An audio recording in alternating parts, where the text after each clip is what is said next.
90% of dudes rapping, they ain't nice as me. 98% ain't live the same type of life as me. The judge gave me life and then they sent me where the life is be. That level 4 with depth and vice, the type of stuff they like to see. Two choices, fight or flee. I refuse to die a chump. I never been a mark, but damn, it's scary when that riot jump. I seen dudes cry, get punked, or some sexually brutalized. Knew a dude who lost his life and he was only doing 5 year-long racial fights when homie all you do is ride. Lonely days and nights up in a hole causing suicide. From the moment you arrive, you see the Mexican mafia. AB skinheads with big giant swastikas. Pro-black philosophers, the BGF, the Kumi, and Muslims who will murk you from the nation to the Sunni. That MS was loony, quick to ride up on they rival. Even Christians went to church, hide knives up in a Bible. Political and tribal, the Crips and Damus, the Long Beach, the Hubs and the Dubs and the Grooves, the IE, the Bakersfield, the Dago Pyrus, the hustlers quick to roll, the gangsters gon' move. Whatever clique you choose, you better stick. The whole point of me asking you that question was, can you describe, man, for the viewers, the eerie feeling that you get? You can tell, you know, even though you don't know what's going on, your body can sense that something in this Mickey Ficky ain't right, man. And it's just it's an extremely nervous feeling, and you know, it's just because like he said, man, it's damn near 100 people in there and anything can happen. So can you explain the feeling of just, you know, you didn't know what was going on, but something told you from going up in that chow hall on a daily basis, something was going on. So what's that feeling like, man? You know how when you on them, like, bro, like a roller coaster, bro, like when that motherfucker take you to the top and then you finna go in, it's like the bottom of your stomach, you like, you don't know what that feeling is, but it's like it's something, but you just like, it was something in the bottom of my stomach, bro. Like you say, it was an eerie feeling, like ain't nobody talking, bro. All them people in this chow hall and it's quiet. Quiet in prison civilized the problem. Right. Normally you walk through the chow hall, you hear the chow hall as you're approaching it, because everybody in here yelling and screaming about something. It was quiet. That whole first half, like they were just sitting there, just like they ready to get up and they ready to get to it. Right. And so they got to wait for us to eat, and we all went out to that hallway. And then so when the CO said, "Let's go," explain what happened. Just in a split second, everybody just took off on the white dudes. The homie that came, that's my boy Trey Line, you know what I mean? Compton, you know what I mean? He came over there and then you just seen him, you know what I mean? Him and his boy Crow, you know what I mean? Them niggas from Compton, you just seen him, he activated. He just got off as soon as the police said, "Let's move." The white dude, that's what it ended up being over. When I ended up getting to the hole, now I can see why he got on the guy he got on. But that's what it all started over. So he ended up, he activated once the dude said, "Let's go," the first punch was thrown. And it's foggy, don't forget that. Now we in the fog. Right. So and it's real fog, bro. You can't see shit. Right. Unless you right up on the person, like you gotta be, it's foggy, bro. You know what I mean? So the whole time you fighting, it's like you better be sticky body, you better be up close to your mans, because if he don't fade to that fog, he might end up hitting one of your own people when you come to SWAT. It's bad. Right. And so you said later on, once you end up going to the hole, you found out what was it about. So as far as you can remember, what was it over? One of the white boys ended up getting some work from one of the homies from Compton, and then he was supposed to tighten him up, I guess, when the package came or whatever the case may be, but he got his shit and act like he didn't want no parts of what he had to take care of. And long story short, the homie ran up in the cell and took the whole package, and the Woods wasn't liking that. And then when they came out to try to do the conversation and negotiation, he didn't end up getting his shit back, so they went ahead and got it cracking. And so due to that incident, were you and your brother eventually separated? Yeah, that was some bullshit too, bro. That was the end of my 2-year run with my brother, because they realized he had level 3 points. My brother had level 3 points. They took us to the hole. That was my first time ever in the hole in the PN. You know, and Marcelli was my brother. You know what I mean? We went up in there and then we went to committee, and they found out that my brother had level 3 points. So they told my brother he had to leave the prison to go to level 3. So we went back to the yard together. We stayed to Cellies for about probably like another 3 months, 4 months until they got him shipped up out of there. And then my brother went to Solano. After he left me in Corcoran. When he left me in Corcoran and went to Solano, I think that was probably like damn near like I feel like I got sentenced again. I was saying it wasn't a good day for me. I lost. That's my big brother going. He had a few more years to do too, because at this time he ain't getting out to like 2014, 15. You know what I'm saying? We still in the 2005. He still got some time to do. I'm right behind him on my time to do too. So right, it wasn't cool. And so you guys, you being from SAC, what is you guys' relationship with the Norteños? or the I Northerners? mean, shit, that carries over from the streets. So shit, some of the northerners that you see in the pen, some of them might have banged your hood when y'all grew up. You know what I mean? If y'all from the right part of Sac and y'all catch them in the right area, you know what I mean? So I really didn't run into no northerners really until like the ass end of my term. You know what I mean? But when I really did run into something, it was like, you know what I mean? It was really like the carryover from the streets. The Uh-huh. blacks and the northerners really fuck with it tough. You know what I mean? Because like I say, some of them is from hood, some of them is from our hood, at least the up Right. north ones. Right. And so, what was it? You know, because like you were saying earlier that you got him embraced by the Bloods. So, what was how did being a Sacramento Blood that wasn't a problem in terms of how you push? Like, did you guys were you like just the Sacramento Bloods? We gonna push, or did all the Bloods push together as just basically we all Bloods? Well, if it was a car, I mean, if it was enough of us, I mean, you know what I mean? Because I mean, at the end of the day, if it's like you say, it's strength in numbers. You know what I mean? So it's like if we somewhere where the homies is all over overall as a blood car, we short. You know what I mean? It's we come one, come all. Well, now if it's a bunch of bloods here, then it's like you know what I mean. We branched off in our sections. You know what I mean? But it's like their politics is their politics, and our politics is our politics. You know what I mean? But at the end of the day, it's still one red flag. You know what I mean? So it's like if it's a blood overall movement, we moving as one. You know what I mean? With all the bloods, we come one, come all. But if Mm, it's what they got to do in their backyard, they got to do their backyard. They're not gonna come over here and try to politic us and tell us what the homies from Sac got to do with our homies. You know what I mean? But like I said, I was down south most of my prison term. I was one blood only on the only Sacramento blood on the whole Delano yard. You know what I mean? So I got so much love from the PDLs that it's like them niggas embrace it like I'm from their hood. You know what I mean? So it's all about the respect factor and how you do it and what you do. If it's mm, only three of us, them niggas should already know. Come fuck with us over here, blood, because y'all ain't got that many of y'all. Don't leave us to dry. Don't leave me out there with only us three when it's, you know y'all 15 deep over here. Let us come be with y'all too. Our numbers get 6 or 7, and then you know what I mean. yeah. We're gonna make it make sense. But it was always cool like that. Like they never tripped on that. It was always good. Right. That's what's up. And so when you end up leaving there, what was the next prison that they sent you to? When I left that Corcoran, I left Corcoran and I went to Delano. They sent us to Delano. They kicked us out of Corcoran. We opened up Delano, the Uh-huh. 180. And Because it was so 270. Corcoran was too dangerous. They got us up out of there. The police was getting fucked up. It was dangerous up in there. So they got us up out of there. They sent us to the 180, to the 180 design. so did while you was there, did you actually ever see any police get attacked or assaulted? Yeah, I mean that was damn near 50 to 60% of our lockdowns was somebody one or the other was taking off on the police. They Uh-huh. was disrespectful in Corcoran, bro. Corcoran police out there was the shit, like they was a mob. And the hell yeah, I done seen them get tightened up. Right. So explain if you can what maybe what time that somebody took off on the police stands out most in your mind. We had this little Jamaican dude. He was on the Sea Yard in Corcoran. The little short dude, man, played the guitar, man, got the Rasta dreads and shit, man. Don't look like he bothering nobody. But he always talking about, you know what I mean? Don't play me, Jamaica man, you know, crazy. So nobody ain't paying attention to him. They just, you know, shutting him off. Cause he a little bitty dude, bro. You know what I mean? Don't look like he gonna harm nobody though. He ain't looking for no problem, but he always be saying, you know, crazy man, Jamaica man. You know, he talk like that because he really from over there. Yeah. One time the police was up in this building, asshole ass police. And since I say a little dude, the police just pushed him in his door, closed the door, told the police to cap his door, don't let him out. So they capped him and kept him in there all day, brought him his food to the cell all day. So the next day, that same CO was in the building. Little Rasta man came out, no talking, put him straight to sleep, bro. Knocked him the fuck out on my life. Mm. Boom! Go to sleep for playing. And then the little Rasta was respected. Everybody kept saying, he told y'all. You know what I mean? But them be always the ones, the quiet ones, the ones you never Yeah. expected. So that was really what shocking to the quiet motherfucker put him in the knocking out. Yeah. In there you never know who's who. And so you say they end up moving you to Delano. And sometimes I Hmm. speak on man what it's like when you go to a new pen and I hated going to a prison when it was new and opening the prison. So explain your experience and what's that's like.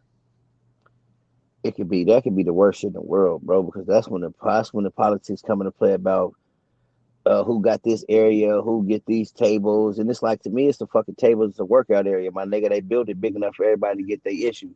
You know what I'm saying? But that be to me, it's like you know what I mean. Because now every time you go to the yard for the first few yards, everybody all standoffish and shit. Niggas got their bangers on them. because we don't know if it's gonna go the way it's supposed to go, if the pie gonna get divided the way everybody see fit. You know what I mean? So that's like you say, that's another eerie ass feeling. Because now you might not be over there where the talking is taking place, but like you say, you got to watch what's going on over there because it might go south. And now it's respond. You got to get over there. Yeah. So that was like I hated that, like you say, opening up a yard to me. But it's like one benefit that we had in about our opening up the yards. All the prisons went together. Tehachapi, Corcoran, and Delano. We all was damn near the same overall core of people. So when we got to the spot, the Mexicans had a report with some blacks. The whites had a report with some Mexicans that would report theirs to the blacks. You know what I mean? So everybody would work their way out, and it was like it was easier for us to bust it to move. But I done heard about stories where that don't really go the same way. You know what I'm saying? I seen some shit in Folsom where a motherfucker got chopped up, started a whole ass riot about a table. My nigga that been sitting there for years, and the blacks been had it for hella long, but now they deeper and now they want it. And I was going to ask you about that because when we had talked earlier, you had told me something about that. I saw you said it was a riot between the Southerners and the dudes from up north over a table. We had New Folsom. We had New Folsom, right? So this got to be 2011, 2012, beginning of 2012, end of 2011.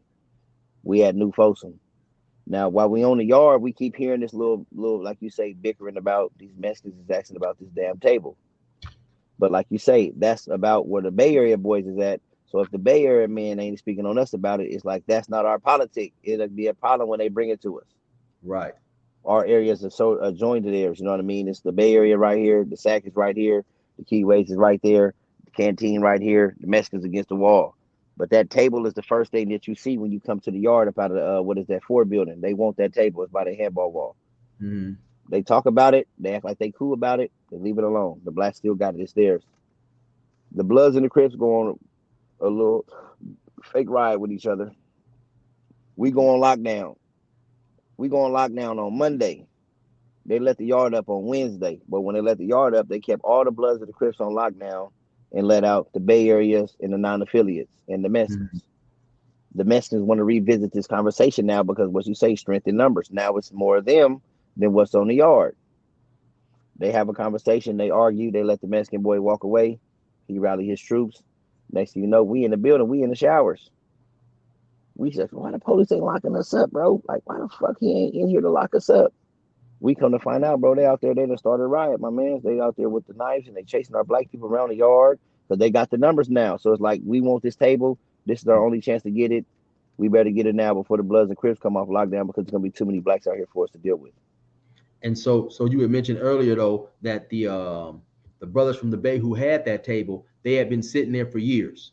Been there, bro. That table been there. But now that these messes got deeper, you know what I'm saying? They got more of their people here. So now it's all of a sudden this, we want this table right here. This is by our handball wall. And that's, that's what I tell a lot of times in my stories, man. You could be on a prison yard and things could be running smooth or been a certain way for 5, 6, 7 years. And one individual from anywhere, he could be white, he could be black, he could be Hispanic. Somebody comes with some influence and says, hey, man, no, this ain't right. And things change and could lead to a riot. One person could come and upset what had been a peaceful, basically a peaceful yard or whatever, and so that's like how your brother was telling you, man, get up, stay on point, because at any given moment something could change and break out.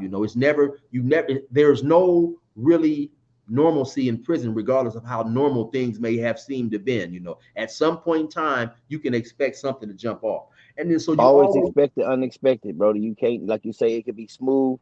We could be smooth for 5 years, bro.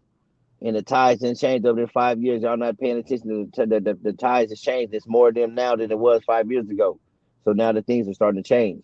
They tell you they don't want you to walk around this way. Hey, homie, can you walk this way instead of coming around here? You're going to be behind my homie.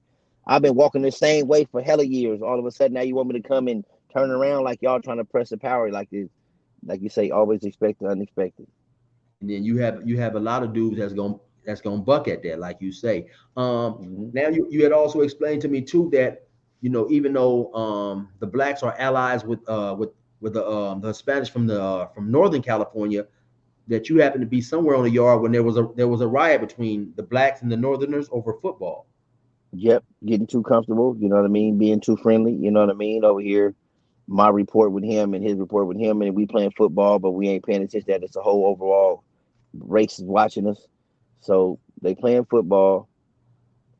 we play football all the time. Like this is a normal program. Like you said, we've been doing this for the whole time we've been here. This is our race. We fuck with them. We can play football with them. Just say it was a bad day. The boy decided to want to tackle the boy, and he tackled him, and he kind of like stood over him like on some defensive shit. So when he hopped up, he kind of like gave him a little aggressive, like a little push, like man, watch out, like on some don't stand over me. Well, he got off on the boy. The black dude fired on North Daniel, and then after that, on my life, it went up in smoke. So we in the riot, full-fledged riot. Bam. So the riot go down. Then after the riot go down, the OG, because at this time they just had let their shot callers out from they were letting a lot of them shot callers out from the shoes. And what You know PM I mean? was you guys at when this I happened? was in we was in what this is. This is where I just paroled from. This was Solano. Okay. This is C-Yard Solano. You know what I mean? So it's they got their OG shot caller on the yard. OG shot caller said something to him in Spanish on my life. They all hopped right back up, like, let's do it again. And it went back up again, like, you know what I mean? Like, let's get this out of our system. They went up again. But I'm thinking now, we trying to feel like you trying to show the war tactics to the Southsiders that we built for war. We ready, because that's all that was. Because we all peoples. We already did what we had to do. Now it's really over with now. You know what I mean? For you to make them get back up, now you're trying to set an example for them other ones. Like, if y'all come, we ready. Right. So that's how I took that. And so after the riot transpired, and you know, some people was took to the hole or whatever, did was it a continuing thing, or when you guys came back out, it was squashed, or how did that work out? Now it came back up, and it was just normal program. Like we stayed on lockdown for a hot second. A couple people got talked about and talked to, and next thing you know, the program was up and it was running back to normal. The blacks and the Northerners was right back at program like we never left it.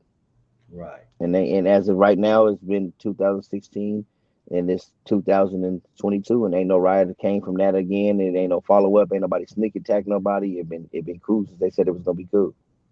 And so you told me another interesting story, man, about a dude killed his cellie in a wheelchair. Oh no, the dude that he stabbed the celly in the wheelchair. Yeah, he stabbed the shit out of the celly. Well, they ran up in the cell on the dude with the wheelchair. Then he rolled up in the damn office on the police, and the police came out that office running like. And they pushing their button, talking about get down, but they running. He literally like a movie, bro. He rolled up in that motherfucker leaking, his little white shirt, red now, and his ass he didn't die though, because he rolled into the what's name. The boy that died was the Mexican boy in 6th building.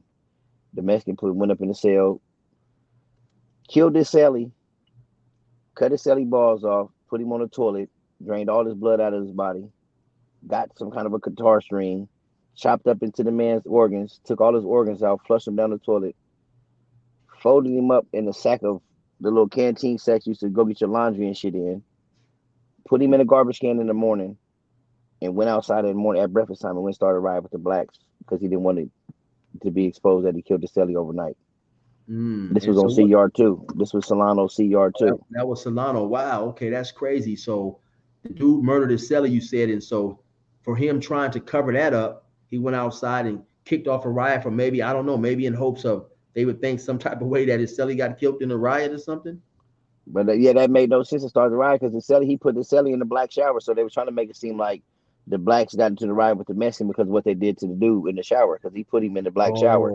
Okay. He put the man in the black shower, but and he hit him in the garbage can, trying to insinuate to the police like the black did it. But his room was clean. Like, it's not like they went there and found blood mackerel in the man's cell. Like, that cell probably, I've been out for 6 years and that cell still black tape off. Nobody's in that cell still to this day. Wow.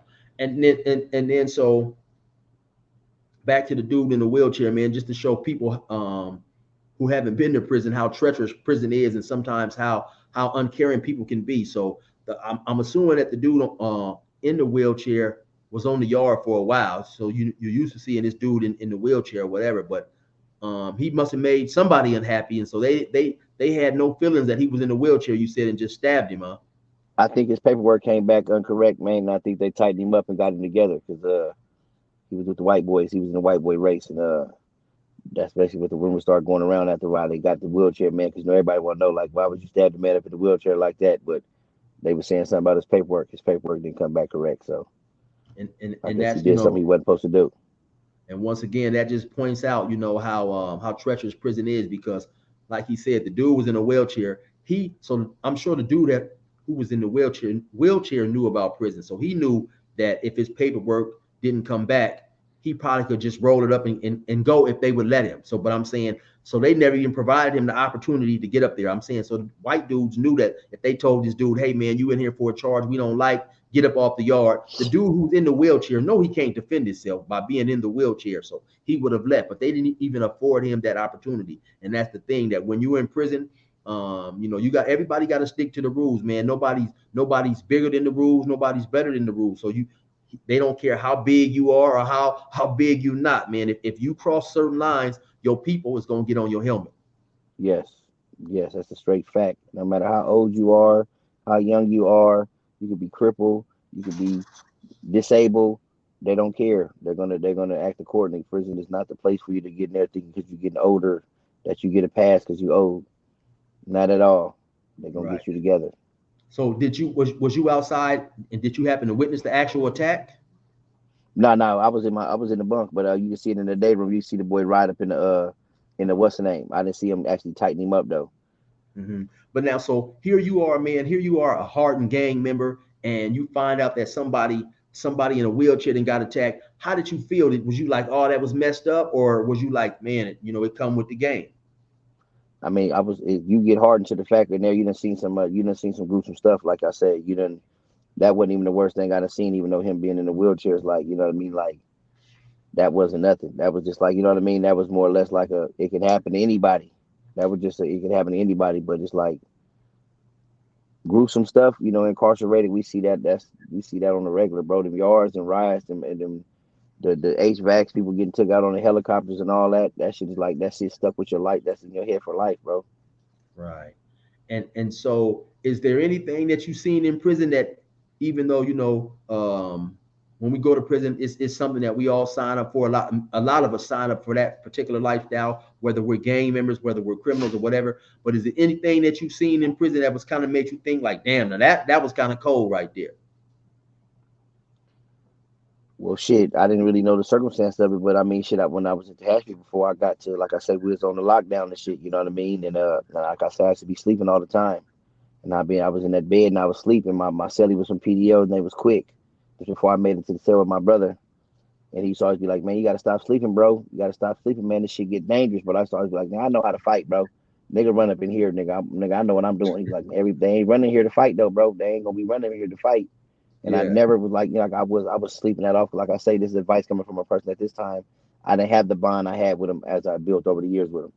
This is the person Mhm. I just moved in the cell with you. We on lockdown, bro. I'm going to sleep. I don't give a fuck about none of that. We Yeah. on lockdown. They running showers. White boy laying in his bed, knocked the fuck out. They popped his door open when the wrong people was on the tier. They went up in that cell, tightened him up. He never made it out that bed. From that Mm. day forward, bro, my bed was rolled up. I wasn't sleeping no more. That was Wow. an eye opener. That woke my eye up. That it really gets serious. Like he ain't no way he didn't get out that bed. He never made out that bed. Wow. And That woke so my eye up. And I was fresh in prison. That was in 2002 to Hatchby. That's when I was fresh there. and so when did you end up, paroling, man, and was fortunate enough to come home? 2016, man, May 6, 2016.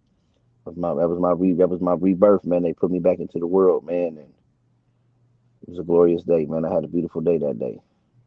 And so when you parole, after doing all that time, and you did what, 16 years?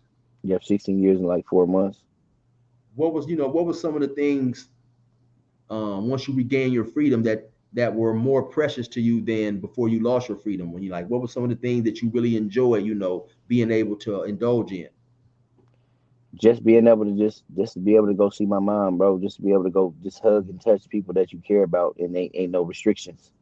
Ain't no time limit on how long you can sit on your mom's couch and just sit here and just talk about whatever you want to. You know what I Right. mean? That was the smallest shit in the world. You know what I mean?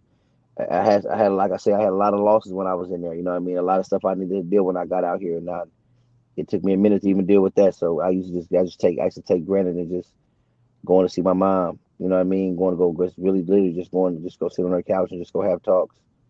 You know what I mean? Because I missed that. That's why I used to talk to her on the phone. That's why I used to write all the letters to. So it Right. like it was like the small things, like something like that. People would think like, damn, that's what it was the most. Yeah, that was the most important thing to a person that's fresh out of doing 60 years incarcerated. Yeah. watching my mom run up and down this freeway, watching her do everything she can to make sure I got a package and have a phone to call and a TV and a fan and all that. So that's what I felt like I wanted to do. I wanted to try to start paying back her. So Right. other than that, I started working. Bro, and trying to just dedicate my time to do some positive stuff. And so you said, when you first got to prison, you had a brother that was locked up. How has were there more than just you two locked up at one time? Yeah, me, him, and my other brother Eric, we was all locked up at the same time. So My brother Eric, out of the my brother four Eric brothers, made it to Old Folsom, but I was in the hole when he got there, so I didn't hmm, get to see him on the yard. I was in Ad He was only there if he was coming back from out of state to parole. So he came back right. from out of state to parole, but when he got to that yard, I was in Ad at the time. And so out of the four brothers, three of you guys were all locked up at one time. Yep. And so now, And my looking dad too. And my dad was locked up at the same. My dad too. wow. And so what now looking back on all that, that situation, what type of stress, and heartache do you think that put on your mom? Tremendous. I can contest that. Probably some of her stress and probably a lot of her sleepless nights could contest to worried about what was going on with her baby. So either on a lockdown or she haven't heard from us in so long, and you know what I mean. The ways they think about what's going on in prison. So I'm pretty sure I stressed her so much that it's like I will never be able to repay it. But she Right. always say I don't owe her nothing. She always say everything she did for me was out of love. Like you don't owe me nothing, baby. But I try to make her life as easy as I can. Anything I can do for her is done. Yeah, most definitely, man. And so, around I'm gonna say maybe around 2017, man, I got to CMC West, and I used to rap a little bit and stuff, but I had stopped listening to a lot of rap and stuff. Because to me, a lot of the rap had, it wasn't, man. To me, some of it was trash. It wasn't what I was used to growing up on, man. So I'm there, man, and a lot of dudes is telling me, hey, man, check this CD out, man. Check Mozzie out. Check Mozzie out. I'm like, I'm cool, man. I'm cool. They kept telling me, man, check Mozzie out. So I said, okay, man, let me check him out, man. Somebody gave me the CD, man, and to my surprise, man, hey, he was going, man. And so y'all happen to be from the same neighborhood. So what's that like, man, having an extremely prominent rapper from your neighborhood representing your section and stuff, man? Man, it's tight as hell, man. You know what I mean? It's hella tight. You know what I mean? It got the good and it got the bad with it. You know what I mean? But that come with anything where fame is involved. But he lit up the city though, man. You know what I mean? He brought a lot of attention to our area. You know what I mean? He got a lot of motherfuckers paying attention to our region right now. So I mean, it's a whole lot of good in that. You know what I mean? And I'm hella proud of him. You know what I mean? Keep it going. You know what I mean? I support the fella. You know what I mean? And the streets is rocking with him. You know what I mean? So when I came home, that's what that he had the streets. You know what I mean? But nobody out here doing what he was doing. You know what I mean? As far as putting this old park on the map. You know what I mean? He took it to higher heights, bro. He took it to a platform that I don't think nobody even thought he can make it to. As far as it coming up out of Sacramento. So Right. I salute him. Hats off to him. You know what I mean? And keep up the hood work, baby. For sure. And do you think due to his his celebrity status and being from your section, do you think it made more people wanna bang your hood? Well, I hope not, because I mean, shit, that would be a wrong reason to want to come bang somebody's hood because we got a rapper there. But yeah, nah, I hope not. But it did bring a lot of focus and it brought a lot of negative energy to our hood too. Because come with the good, come with the bad. You know what I mean? Because they feel like everybody that dislike him now, they dislike our hood too as a whole. You know what I mean? Right. So everybody that love him, they love our hood. You know what I mean? But just like everybody that love him, is somebody that's gonna hate him too. So for all the haters, they hate the hood too. So you know what I mean? It's like the good and the bad. But we've been hated. We've been the number one most hated in Sacramento. So we used to that. Yeah. And so shout out to Mozzie, man, because like I said, for one, his music go, his music go, man. And then for two, I didn't see him do a lot of like just cool stuff. I didn't see him, man. He might just be out and about. Some kid be selling candy. He'll buy all the candy, hit the dude with a few big faces, blue strips. I didn't see him do this on a couple of different occasions, man. So like I say, man, shout out to Oh, that he do dude. toy drives, man. He'll pull up and buy out all the targets and shit, you know what I mean, for Christmas and shit, you know what I mean? And pull up to the big park, the hood they used to walk and do hella bad shit at and give toys to all the kids, you know what I mean? So he do a lot of positive shit, you know what I mean? Food drives, you know what I mean? Like it's a lot of shit going on out here that he doing positive, but they never gonna talk about the positive shit. They gonna only tell you about the stuff that you're doing when it's bad. You see what Yeah, I'm saying? So shout out to him for always looking out for the kids, you know what I mean? Coming back, reaching out and showing the youngsters that it can be done, man. Hard work, dedication, man, can get you out the hood. Most definitely, man. He definitely got a good spirit, man. And so you was telling me too that you recently you recently started yourself a YouTube page, man. So why don't you let us know where we can check you out at, and what is some of your content about? Well, it's called the Primo General Corner. You know what I mean? Primo the General. You know what I mean? His corner. And my content, I'm basically trying to show a young life. You know what I mean? That is, it's another way to live life outside of being a hustler. You know what I mean? Like the fast life is not the it life. I'm at work as we speak. You know what I mean? That's why my lighting's starting to get dark because I'm sitting in my car. You know what I mean? But I just wanted my content is basically trying to show the youngsters out there that don't judge a book by its cover. You know what I mean? Don't think because what a person look like, he got to be doing that. You can come on to work with me, and I promise you, you can live a good life. And I just want to tell a little bit of my story about being incarcerated, fresh out of prison, like some of the trials and tribulations I went through. Just, you know what I mean? I just want you to take a ride with me and on my journey of trying to find my way back into society after 16 years of missing. Hey, that's what's up, man. I definitely can understand and empathize with you there, man. It's definitely a blessing to be out, enjoying our freedom and stuff, man. Once again, I want to thank you for coming on my platform, sharing your story with me, man. You definitely had some interesting things to talk about and stuff, and woke us up, And so, yeah, man. I appreciate you for having me, man. I appreciate you having me. And like I say, man, to all your viewers, man, you know what I mean? I appreciate y'all. If y'all like and subscribe something on my page, man, just go check me out. I'm just now getting my feet wet in it, like I said, but with lessons and some game for my mans, you know what I mean? We're gonna tighten me up and we're gonna get this thing together. Most definitely, man. Like I say, I feel that me and you have, even though we never did no time together, we've been through a similar journey, man. So I'm always trying to help brothers, because I feel at some point in time, both of us was misguided. We was lost, caught up doing things. Mm-hmm. Fortunately, because there was many brothers in our situation, man, who didn't make it home, or who took deals for, I knew a dude who took a deal for life without, or some dudes get up in there, they might have 8-9 years, turn that into a life sentence. So for whatever reason, man, we was fortunate enough to come home, and so it's always good to see another brother doing something positive, man. So y'all be sure to check him out at. Make sure if I'm not saying it right, correct me. Primo the General's Corner, and I believe the spelling on that is PREEMO THE, then General, GENERAL. Primo the General's Corner, right? No, it's Primo, PREMO. Oh, okay. Primo's, PREMO THA, General's Corner. Oh, okay. Well, Spoon, the homie from Shotgun, he shot me the wrong spelling. So, Spoon, get your spelling together. So anyway, I'm gonna go in there and tighten him up, man. That's my nigga. That's my nigga, real nigga all day and tomorrow. Yeah. Hey, so you already know what it is, man. We got Primo rocking with us on here. Y'all go check him out, support his page, sign, check him out, man. Outside of that, appreciate you. Yeah, you already know, man. One love. Y'all resume normal program and have a good day, man. For sure. All right, for sure. The crackers let me out the gate, now the pressure's on. We about to get this shit straight like a pressing cone. The wrong cat to get aggressive on. I bring the bitch up out of niggas while you think they got them dresses on. My reach long and that's the best type. To have some dirty white boys come and smoke you like a meth pipe. And leave your chest bright red like a fire truck. Kicking your mom's door at night, nigga, and tie her up. I'm wild as fuck and I'm respected by the new youth. I put this pistol in their ear like a Bluetooth. I blow their brains on they new coupe.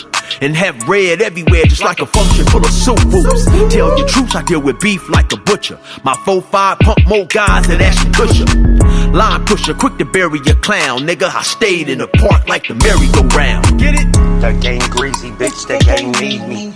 Oh, you niggas don't know my name. That game greasy, bitch, that game need me. I'm out here doing my thing. That game greasy, bitch, that game need me. I swerve in my own lane. That game greasy, bitch, that game need me.